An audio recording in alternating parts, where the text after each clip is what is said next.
Pas du tout un 0-0. Victoire de l'Olympique Lyonnais, 3-2 ce soir à Monaco dans un match complètement dingue.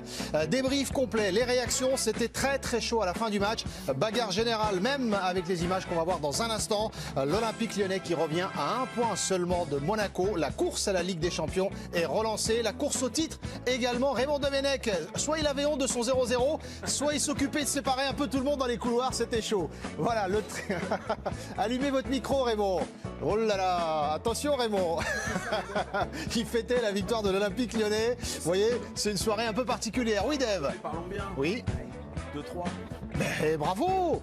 On était pris dans ce scénario. Ah oui, mais à un moment, faut l'annoncer quand même, le 3-2 de Lyon. Est-ce que le le match 2-2 t'incite pas à passer ce 2-3? Non. Non, mais c'est une soirée complètement dingue. Scénario complètement fou. Les images du match avec Camille dans un instant, mais on va découvrir ensemble ces images de fin de match. C'était électrique entre Monaco et l'Olympique Lyonnais ce soir. Vu les enjeux, ça s'est chauffé très sérieusement sur la pelouse.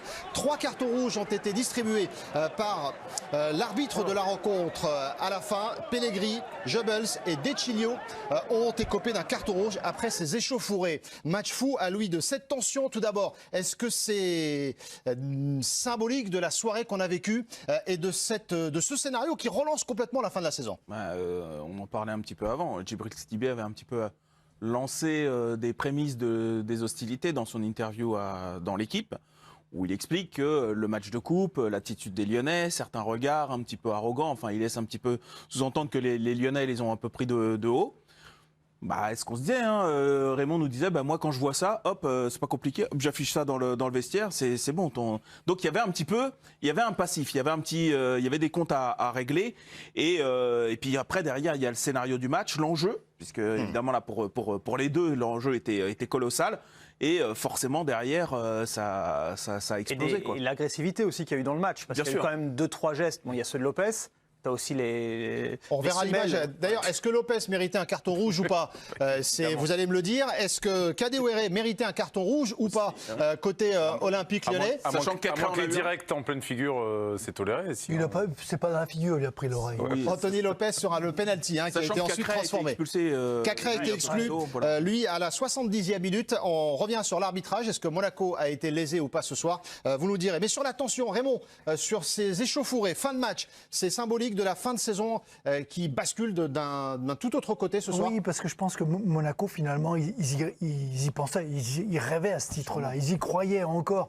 Et en menant comme ça 2-1 et se retrouver à 10 contre 11, perdre ce match-là, il n'y a rien de plus. C'est frustrant. C'est un truc. C'est le scénario catastrophe qui leur est tombé sur la tête. Là, ils ne pouvaient pas imaginer ça. Et la déception de ne plus jouer le titre, parce que là, c'est fini. Ça y est. Vous prenez position pour vous? Oui, il y en a on en parlera tout à l'heure, mais pour vous, c'est fini. Oui, c'est fini pour les deux. 5 points de retard. Et la frustration, elle est logique. Et qu'à la fin du match, ça parte comme ça, sur rien. Ils se sont allumés. Voilà. Le problème dans ces moments-là, c'est ceux qui s'agglutinent autour. Il n'y a qu'à les entourer, les laisser se battre un peu et c'est réglé. Mais j'ai trouvé. Didier, ils ne se battront pas. Pour revenir au match, c'est vrai qu'il y a une exclusion, on pourra y revenir, c'est celle de Cacré, que moi je trouve un petit peu dur, parce qu'il faut un vrai jaune, si tu veux, il y va, l'autre arrive à fond. Le deuxième jaune deuxième jaune, je trouve qu'un gars qui a déjà un jaune, pour lui en mettre un deuxième, c'est un contact, il arrive, il prend le ballon quand même, tu vois, même il se tord la cheville sur le cou, l'autre arrive à fond. Franchement, ça nous casse le match. Après, ça sauve un peu Lyon, puisque Kadewere, là, du coup, il n'a pas maîtrisé son truc, il méritait un rouge, et je pense que si Cacré n'a pas le rouge, Kadewere a le rouge. Mais pour revenir au match, moi, j'ai pas lu l'interview de Sidibé, etc. C'est sûr que c'était très tendu, et la frustration, elle était lyonnaise par rapport à la Coupe de France. En plus, ça arrivait après Lille, donc les mecs, ils étaient comme ça. Mais j'ai pas trouvé que c'était un match où il y avait un mauvais état d'esprit, il y avait une grosse intention, une grosse intensité, je veux dire, dans les contacts, dans les trucs.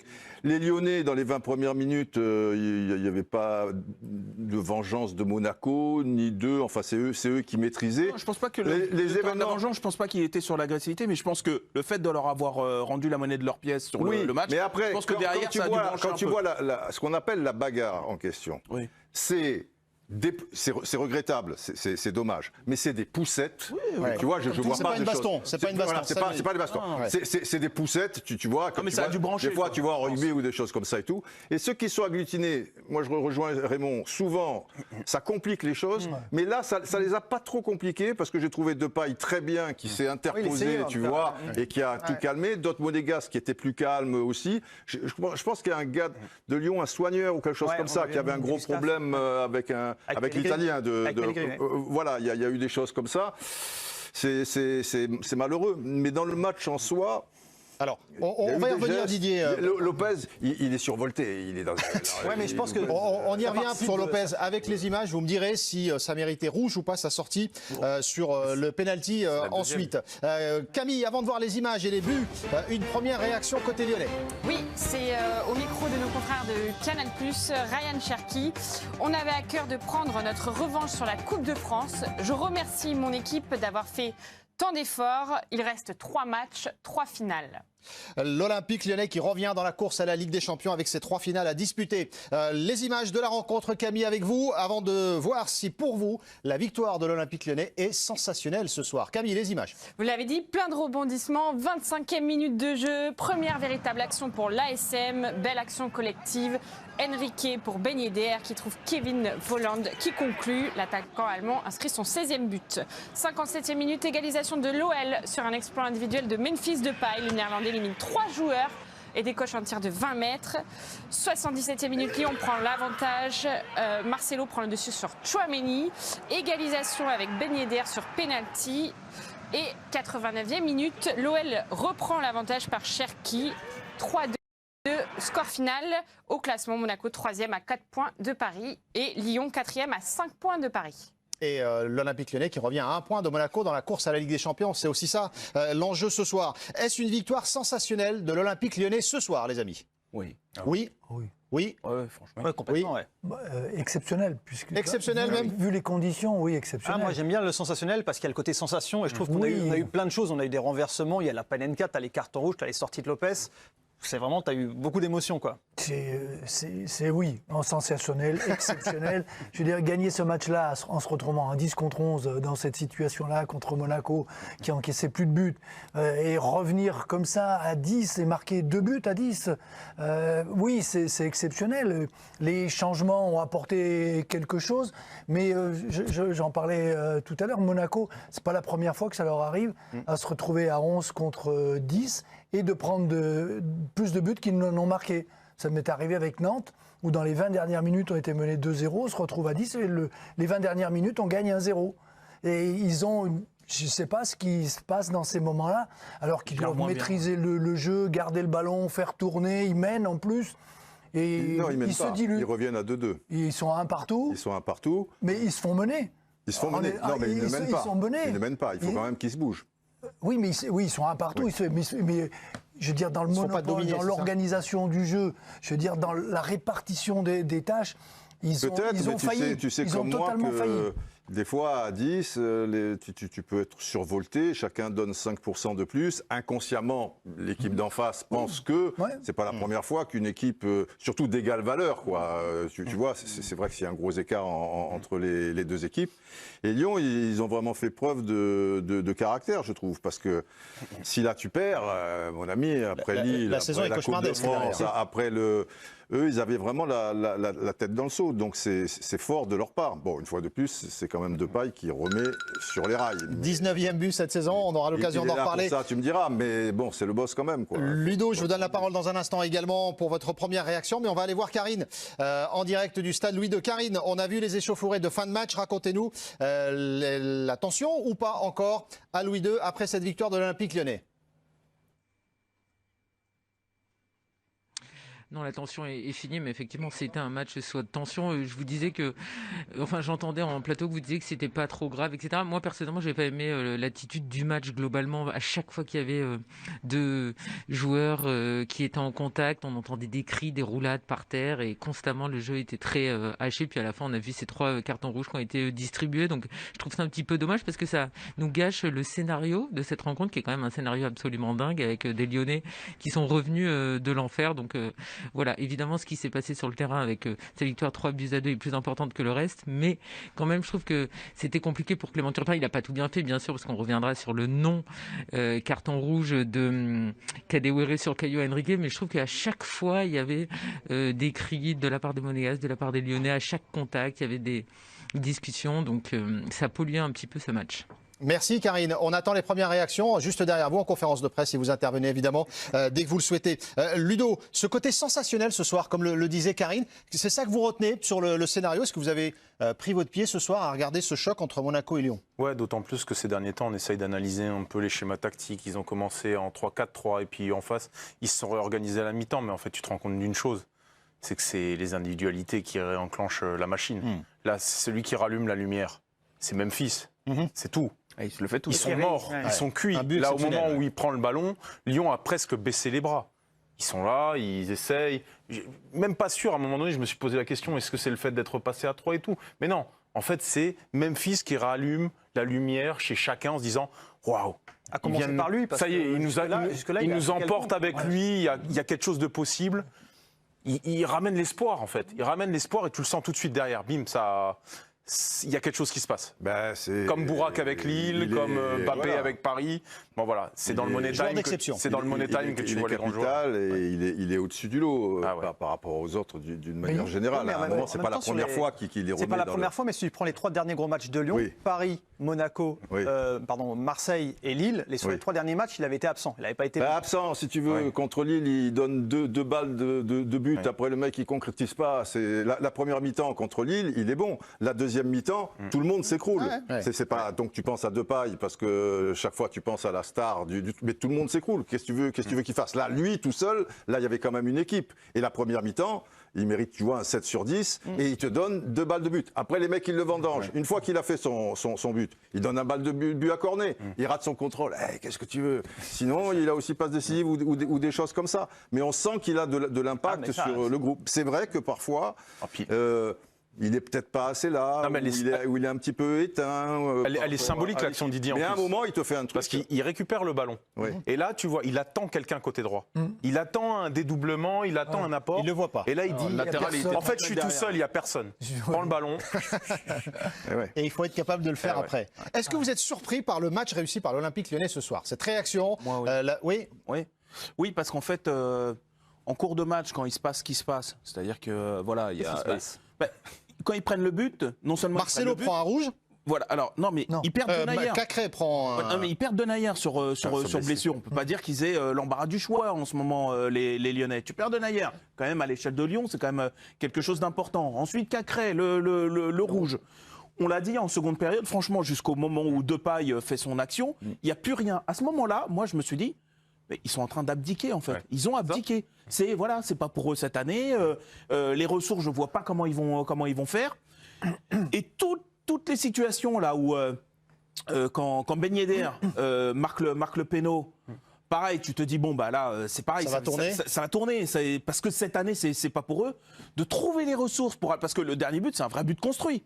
C'est pas coup de pied arrêté et puis t'as un petit peu au bonheur de la chance. Là, ils sont revenus à 2 buts partout. Ils sont survoltés. Mais c'est vrai que quand on parle du but de paille, Monaco a une super occasion avant et c'est vrai qu'ils ont la tête dans le sac. Mais si là il y a 2-0, on n'est pas là en train de parler de match sensationnel, il n'y a pas de carton rouge, il n'y a pas de truc. Alors moi, vous avez dit carton rouge, pardon Dave, on ajoute un carton rouge à l'instant, 5 cartons rouges, vous le voyez s'afficher, parce que Marcelo a également reçu un carton rouge en fin de match. C'est ce que nos confrères de Canal... Connaissant dans ce truc-là, est-ce qu'il n'a pas fait quelques poussettes? Bah écoutez, visiblement il était dedans aussi. Du monde. Oui, ils ont dû revoir un peu les images, peut-être qu'il a... Mais j'ai vu... C'était le premier joueur visiblement pris à partie d'ailleurs, Marcelo. Peut-être qu'il a chambré un petit peu. On va essayer d'en savoir plus. Il a chambré sur sa célébration du but. Peut-être qu'effectivement, c'est peut-être ça d'ailleurs qui a agacé, qui a peut-être mis le feu aux poudres. On sait que parfois les équipes n'aiment pas trop ça quand il a chambré sur son but là. Je pense que la Panenka aussi. Oui, c'est vrai. Il n'a pas apprécié aussi. Cherki aussi à sa célébration. Ils ont machin. Qu'est-ce que tu veux, ils sont heureux, mon ami. Si chaque fois que quelqu'un est heureux est un truc, il faut qu'il y ait une bagarre. Voilà. Bon. Non, mais là, juste pour rebondir, parce que Karine l'a évoqué, mais j'étais à Lyon quand il y avait le Lyon-Monaco en coupe, et c'est exactement ce qu'elle a décrit, c'est ce que j'ai vécu lors du match de coupe, c'est-à-dire que ça n'arrêtait pas de hurler. Le match de coupe était détestable, j'ai trouvé. Et sur les deux bancs, ça n'arrêtait pas de hurler. Donc finalement, c'est le prolongement, en fait, ce match, c'est effectivement complètement le prolongement du match de coupe. Les deux équipes jouent très gros, quand même. Ouais. Mine de rien. Les deux équipes jouent très gros. Sur cette, Monaco. Sur cette saison, la tension est palpable, mais elle est légitime presque. Elle est compréhensible. Celui qui va finir 4e, il va pleurer. Mais franchement, c'est costaud. C'est-à-dire le fait que Lyon, quasiment coup sur coup, a été sorti de la coupe, a été sorti de la course au titre, là, et à deux doigts d'être sorti de la course au podium définitivement, de se relever de ça. Franchement, c'est ce que disait Raymond en première partie, quand tu disais... C'est un club, quand tu penses qu'ils ont plutôt de la marge, d'un seul coup, ils t'abandonnent. Et par contre, quand ils sont morts, ils peuvent toujours revenir du truc. Il y a cette faculté chez eux. C'est un club qui a une culture quand même. Qui a une vraie culture, je suis d'accord avec ça. Ça doit imprégner un peu les joueurs. Il y a quelques boss, on a dit de paille. Lopez, même s'il est surexcité, quand même, il t'entraîne aussi. Tu vois, il a les défauts de ses qualités. Marcelo, le gars, il est quand même là. Après, c'est vrai. C'est vrai que, Thiago Mendes, il m'a pas ébloui. Il y a des jeunes, il y a des trucs. Mais bon, il y a toute une institution derrière, la fameuse institution de Jean-Marc. Et Tony Parker était là ce soir également, présent au stade pour assister à la rencontre. Karine va nous donner son témoignage depuis le stade. La façon dont l'Olympique Lyonnais a renversé le match ce soir. Est-ce que vous sentez, Karine, que les Lyonnais prennent à l'avantage du coup dans la course à la Ligue des Champions pour la fin de la saison ? C'est très fort, c'est évident à la fin du match. Déjà même les secondes avant la fin du match, autour de Juninho, il y avait tout le banc lyonnais qui était en folie, qui était évidemment en attente du coup de sifflet final. Et à la fin, il y a eu une explosion de joie. Après, dire que Monaco a pris un coup terrible et s'en relèvera pas. Non, Monaco est encore en tête. Monaco est devant les Lyonnais, donc ils ont leur destin entre les mains. Il faut rappeler aussi que ce soir, évidemment, Monaco n'a pas fait un grand match, mais Monaco avait des absences importantes. Donc Lyon a été héroïque ce soir, mais je pense que c'est un peu trop facile de dire que Monaco a pris un coup sur la tête définitif. Est-ce que Monaco a pris un coup de tête définitif? On attend les entraîneurs en conférence de presse, c'est imminent et on les écoutera évidemment après ce choc ce soir, on le rappelle. Ils ont un calendrier qui est pas simple. Alors le calendrier, on va vous le donner tout de suite avec Monaco. Vous voulez lequel, le calendrier de Monaco? Par exemple celui de Monaco. Alors celui de Monaco, le prochain match ce sera Reims, puis Rennes, réception de Rennes et déplacement à Lens. Voilà pour le calendrier de Monaco. Simple. Oui, c'est pas si simple pour les Monégasques. Alors on rappelle juste les cartons rouges à la fin de la rencontre. Pellegrini, Goebbels, De Chilio et Marcelo exclus suite aux échauffourées de fin de match. C'est plus pénalisant pour Lyon parce que c'est deux titulaires, tandis que les autres c'est deux remplaçants, même des fois pas remplaçants du tout. Donc pour Lyon c'est pas une bonne nouvelle. L'attention. Deux défenseurs. Deux Naïr blessés.